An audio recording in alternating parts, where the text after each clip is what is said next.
భారతదేశము పాకిస్తాన్ల మధ్య రహస్య చర్చలు జరుగుతున్నాయా? రహస్య చర్చలు అనడు కన్నా అనధికార చర్చలు. They are not secret talks but unofficial talks. So ఈ టాక్స్ జరుగుతున్నాయా అనేది చర్చ. దీంట్లో ఎవరికి భిన్నాభిప్రాయం లేదు. జరుగుతున్నాయి అన్నదే అందరి అభిప్రాయం. ఇప్పటికీ ఆపరేషన్ సింధూర్ తర్వాత కూడా 5 రౌండ్స్ ఆఫ్ టాక్స్, ఈ అన్అఫీషియల్ టాక్స్ లేదా దీన్ని ట్రాక్ టు డిప్లొమసీ అంటారు. ఈ ట్రాక్ టు డిప్లొమసీలో భాగంగా ఇండియన్ అండ్ పాకిస్తాన్కు చెందిన వారి మధ్య డెలిగేషన్లను స్పష్టంగా అనలేం కానీ ప్రతినిధుల మధ్య ఈ చర్చలు జరిగాయన్నది ఇప్పుడు వార్తల్లో జాతీయ మీడియా అంతటా వస్తుంది. దీన్ని భారత ప్రభుత్వం కూడా డినై చేయలే. మీకు foreign external affairs ministry spokesperson Vikram మిస్త్రీని అడిగారు, ఇలా track two diplomacy unofficial talks India పాకిస్తాన్ల మధ్య జరుగుతున్నాయా అని క్వశ్చన్ అడిగారు. అందుకన్న సమాధానం ఏంటంటే జరగడం లేదు అని అనలే. కానీ ప్రభుత్వానికి సంబంధం లేదు, ఇవి ప్రైవేట్ ఈవెంట్స్. ఇందులో పాల్గొనే వ్యక్తులు ప్రైవేట్ హోదాలో మాత్రమే పాల్గొంటారు. వారు వ్యక్తం చేసే అభిప్రాయాలు వారి వ్యక్తిగత అభిప్రాయాలు మాత్రమే. వీటికి ప్రభుత్వంతో ఎలాంటి సంబంధము లేదు. ప్రభుత్వం వీటిని పట్టించుకోదు. ప్రభుత్వంపై వీటి ప్రభావం ఉండదు. ఇది కేంద్ర ప్రభుత్వ ప్రతినిధి అధికారికంగా చెప్పింది. కానీ రియాలిటీ ఏంటి? ఈ ట్రాక్ టు డిప్లొమసీ ప్రపంచంలో క్వైట్ ఫేమస్. ఇప్పటిది కాదు, ఈ భారత్ పాక్ల మధ్య జరుగుతున్న ఈ ట్రాక్ టు టాక్స్ గురించి వివరాలు చెప్పే ముందు first what is track two diplomacy అని అర్థం కావాలి. ఇది 1980sలో కోల్డ్ వార్ అంటారు, ప్రచ్ఛన్న యుద్ధము అని. అంటే అమెరికా సోవియట్ యూనియన్ల మధ్య యుద్ధం ఉండదు కానీ యుద్ధము లాంటి వాతావరణం ఉంటుంది.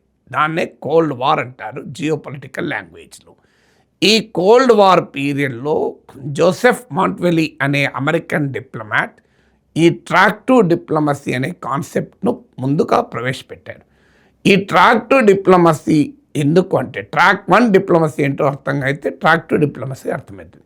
ట్రాక్ 1 డిప్లొమసీ అంటే అధికారికంగా 2 దేశాల మధ్య వారి ప్రభుత్వాల మధ్య జరిగేటువంటి చర్చల్ని ట్రాక్ 1 డిప్లొమసీ అంటారు. కానీ వార్ సమయంలోనూ వార్ తర్వాత ఉద్రిక్తతలు తీవ్రంగా ఉండగా, ఎమోషన్స్ భారీ ఎత్తున ఉండగా మీకు అధికారిక చర్చలు జరపడం సాధ్యం కాదు. దాని పొలిటికల్ ఇంప్లికేషన్ ఉంటుంది. అవి ఫెయిల్ అయితే డిప్లొమాటిక్ ఇంప్లికేషన్స్ ఉంటాయి, ఫారిన్ పాలసీ ఇంప్లికేషన్స్ ఉంటాయి.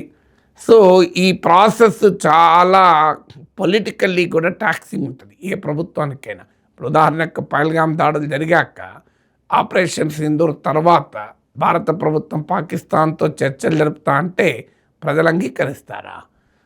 కానీ ఇది జరుగుతుంది ఇప్పుడే కాదు. మీకు ముంబైలో తీవ్ర దాడుల తర్వాత, కార్గిల్ యుద్ధం తర్వాత కూడా జరిగాయని వార్తలు వస్తున్నాయి. ఇవి రొటీన్గా జరిగేవి. ఇవి ఎందుకంటే ట్రాక్ 1 డిప్లొమసీ సాధ్యం కానప్పుడు, అంటే పరిస్థితి చాలా ఎమోషనల్గా ఉన్నప్పుడు, చాలా టెన్స్గా ఉన్నప్పుడు, ప్రభుత్వాలు నేరుగా చర్చ జరపడం సాధ్యం కానప్పుడు ఈ ట్రాక్ 2 డిప్లొమసీ ముందుకు వస్తుంది. సో ట్రాక్ 2 డిప్లొమసీలో కనుక కాస్త ప్రోగ్రెస్ ఉంటే అది ట్రాక్ 1 డిప్లొమసీలోకి వెళ్తుంది. అందుకే మీరు గమనించండి, ఇటీవల రాష్ట్రీయ స్వయం సేవక్ సంఘ్ RSS కూడా పాకిస్తాన్తో చర్చలు జరపాలి అని డిమాండ్ చేశారు. సో RSSఏ పాకిస్తాన్తో చర్చలు జరపాలి అనడం ఎంత ఆశ్చర్యమే చూడండి. ఇదే మాట అపోజిషన్ అన్నా, ఇదే మాట నాలాంటి విశ్లేషకులున్నా మనల్ని దేశద్రోహులు చేస్తారు, పాకిస్తాన్ ఏజెంట్లు చేస్తారు, నాలాంటి పాకేశ్వర్ చేస్తారు, అన్నీ జరుగుతాయి. ముస్లిం ఓట్ బ్యాంక్ పాలిటిక్స్ వస్తాయి, అన్నీ వస్తాయి. కానీ మీరు అధికారికంగానే RSS, నేను దీనిపైన సెపరేట్గా కూడా మాట్లాడాను, అన్ని మీడియాలో వచ్చింది పాకిస్తాన్తో చర్చలు జరపాలని RSSఏ కోరింది. మీరు గూగుల్లో కొడితే బోలెడన్ని న్యూస్ వస్తాయి. RSS పాకిస్తాన్తో ఎందుకు చర్చలు కోరుతోంది? సో ఎందుకంటే RSS నాయకుడు చెప్పాడు, ఇది జాగ్రఫీ, భౌగోళిక పరిస్థితి, నీకు నచ్చినా నచ్చకపోయినా పాకిస్తాన్ సరిహద్దు దేశం, అందువల్ల చర్చలు జరపాలి అన్నారు. అంతకుముందు ప్రధానమంత్రి మోడీ ఏమన్నాడు, బీజేపీ నాయకులు ఏమన్నారు, terror and talks cannot go together, blood and water cannot go together అన్నారు. కానీ ఇప్పుడు టాక్స్ జరపాల్సిందే అంటున్నారు. సో దీనికి కారణం ఏంటంటే ట్రాక్ టు డిప్లొమసీ ఇంపాక్ట్ ఇది. ప్రభుత్వాలు ఎక్నాలెడ్జ్ చేయవు అఫీషియల్గా, కానీ ట్రాక్ టు డిప్లొమసీలో కాస్త ప్రోగ్రెస్ ఉంటే అది కాస్త ట్రాక్ 1లోకి వెళ్ళిపోతుంది. అది ప్రభుత్వ చర్చలకు వెళ్తాయి. సో ఈ ట్రాక్ టు డిప్లొమసీ యొక్క క్యారెక్టర్ ఏంటి అంటే ఇది న్యూట్రల్ కంట్రీలో జరుగుతాయి. మన దేశంలో జరగవు, పాకిస్తాన్లో జరగవు.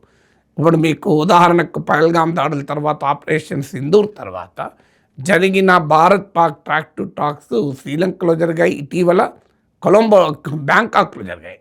మీకు లాస్ట్ 1 వీక్ 10 డేస్లోనే 2 రకాల సమావేశాలు జరిగాయి. దీన్ని రకరకాల థింక్ ట్యాంకులు, సంస్థలు ఈ ట్రాక్ టు టాక్స్ను హోస్ట్ చేస్తూ ఉంటాయి. ఈవెన్ శ్రీలంకలో జరిగిన ట్రాక్ టు టాక్స్లో ప్రఖ్యాత ఆర్ఎస్ఎస్ మేధావి, ఆర్ఎస్ఎస్ ఫారిన్ అఫేర్ చూస్తే రామ్ మాధవ్ పాల్గొన్నారని కూడా వార్తలు వచ్చాయి. అఫ్కోర్స్ దాన్ని రామ్ మాధవ్ ఖండించారు, నేను పాల్గొనలేదు అని. కానీ సాధారణంగా ఈ ట్రాక్ టు టాక్స్లో ఎవరు పాల్గొంటారంటే మాజీ డిప్లొమాట్లు, కాస్త military veterans, strategic experts, influential జర్నలిస్టులు, ఇలాంటి వాళ్ళు ఈ ట్రాక్ టు డిప్లొమసీలో పాల్గొంటారు. దీనికి ఏంటంటే ఈ track two diplomacy without camera జరుగుతుంది. మీడియా స్క్రూటినీ ఉండదు, పొలిటికల్ పబ్లిసిటీ ఉండదు, అడావిడి ఉండదు.